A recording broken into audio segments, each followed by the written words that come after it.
Jai Shriram. Welcome back to ನಮ್ಮ Venus Vedics. ನಮ್ಮ Venus ವೇದಿಕ್ಸಲ್ಲಿ oil ಎಲ್ಲ ನೀವು ಆಲ್ರೆಡಿ ಸುಮಾರು ವಿಡಿಯೋಸಲ್ಲಿ ನೋಡಿದ್ದೀರಾ. ಈಗ ನಾನು ನಿಮಗೆ ಹೇಳ್ತಾ ಇರೋದು ಹೇರ್ ಪ್ಯಾಕ್. ಈ ಹೇರ್ ಪ್ಯಾಕ್ ಯಾವ ಥರ ಅಂತಂದರೆ, ಇವಾಗ ಜನಗಳು ತುಂಬ ಫಾಸ್ಟಾಗಿದ್ದಾರೆ. ಯಾರಿಗೂ ನಮ್ಮ ಹಿಂದಿನ ಕಾಲದಲ್ಲಿ ಮೆಂತ್ಯ, ಹೆಸರು ಕಾಳು, ಕೊತ್ತಂಬರಿ ಬೀಜ, ಅದು ಇದು ಎಲ್ಲ ನೆನೆ ಹಾಕಿ ಅದನ್ನು ರುಬ್ಬಿ ಅಪ್ಲೈ ಮಾಡ್ಕೊಳ್ಳೋಕ್ಕೆ ತಲೆಗೆ ಆಗೋದೇ ಇಲ್ಲ. ಬಟ್ ಹೇರ್ ಪ್ಯಾಕು ಖಂಡಿತ ಮನುಷ್ಯಗೆ ಸ್ಕ್ಯಾಲ್ಪಿಗೆ ಅಪ್ಲೈ ಮಾಡ್ಕೊಳ್ಳೇಬೇಕು. At least weekly once or twice. ಏನಂದರೆ ನೆತ್ತಿ ತಂಪಾಗುತ್ತೆ. ಈ ನೆತ್ತಿ ತಂಪಾದರೆ ಹೇರ್ ಗ್ರೋತ್ ಚೆನ್ನಾಗಾಗುತ್ತೆ. ಅದಕ್ಕೋಸ್ಕರ ನಮ್ಮಲ್ಲಿ ಇನ್ಸ್ಟೆಂಟ್ ಹೇರ್ ಪ್ಯಾಕ್ ಇದೆ. ಇದು ಏನಿಲ್ಲ, 1 hour ಬಿಫೋರ್ ನೀವು ಮಿಕ್ಸ್ ಮಾಡಿ ಇಟ್ಬಿಡಿ.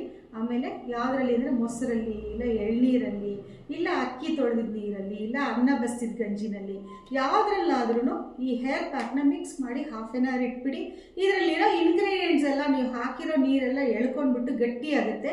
ಆ ಗಟ್ಟಿಯಾಗಿದ್ದಕ್ಕೆ ಮತ್ತೆ ಎಕ್ಸ್ಟ್ರಾ ನೀರೋ ಇಲ್ಲ ಮೊಸರು, ಅನ್ನದ ಗಂಜಿನೋ ಏನೋ ಮಿಕ್ಸ್ ಮಾಡಿ ತಲೆಗೆ ಅಪ್ಲೈ ಮಾಡ್ಕೊಳ್ಳಿ. ಬುಡಕ್ಕೆಲ್ಲನೂ, ಕೂದಲಿಗೂ ಕೂಡ ಅಪ್ಲೈ ಮಾಡ್ಕೊಳ್ಳಿ. ಎಲ್ಲ ಕೂದಲೆಲ್ಲ ಮಾಯಿಶ್ಚರ್ ಎಲ್ಲ ಸಿಕ್ಕಿ ಡ್ರೈನೆಸ್ ಎಲ್ಲನೂ ಕಡಿಮೆ ಆಗುತ್ತೆ. ಸ್ಪ್ಲಿಟ್ಸ್ ಎಂಡ್ಸ್ ಎಲ್ಲನೂ ಬರೋದಿಲ್ಲ.